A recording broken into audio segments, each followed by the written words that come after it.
lensa cembung dan cermin cekung. Tujuan dilakukannya percobaan ini adalah satu, untuk menentukan jarak titik api atau F pada lensa cembung. Yang kedua, menentukan kekuatan lensa cembung atau P.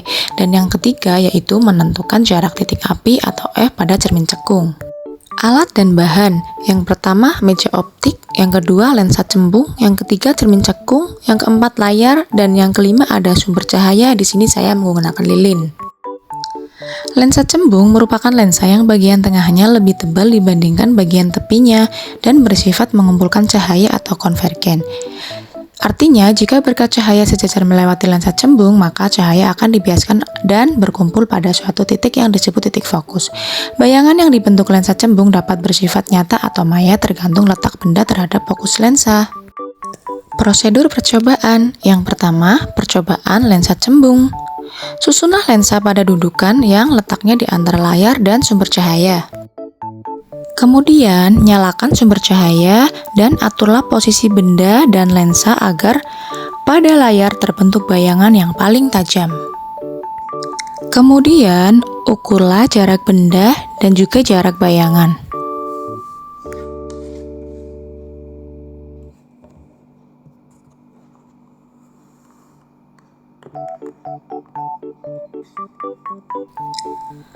Kemudian, ulangi percobaan beberapa kali dengan kedudukan benda yang berbeda.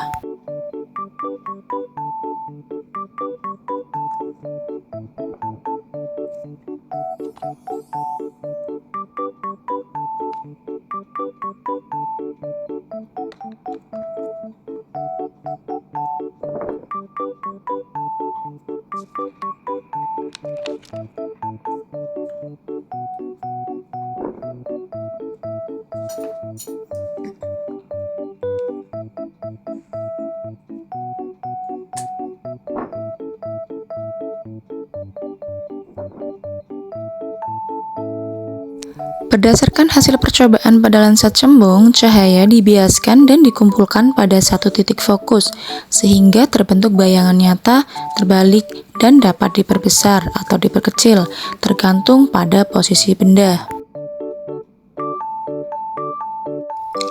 Percobaan cermin cekung. Yang pertama, susunlah lensa pada dudukan dan letakkan di antara layar dan sumber cahaya. Kemudian, nyalakan sumber cahaya dan aturlah kedudukan benda dan layar agar pada layar terbentuk bayangan yang paling tajam.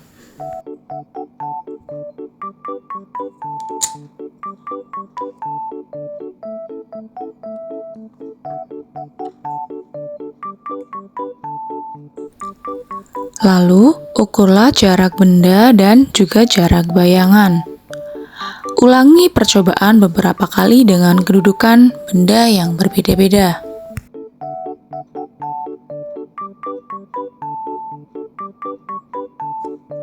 Pada hasil percobaan cermin cekung, cahaya dipantulkan menuju titik fokus dan menghasilkan sifat bayangan yang hampir sama. Ketika benda diletakkan pada jarak tertentu di depan lensa atau cermin, terbentuk bayangan nyata pada layar. Artinya, semakin jauh jarak benda terhadap lensa atau cermin, maka jarak bayangan menjadi semakin kecil mendekati titik fokus.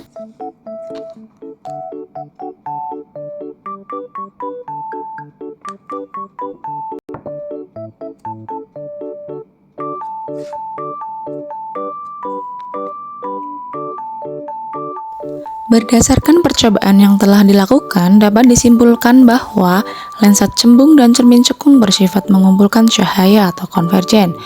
Bayangan yang dihasilkan dapat bersifat nyata dan terbalik. Jarak fokus lensa cembung yang diperoleh adalah sekitar 10 cm.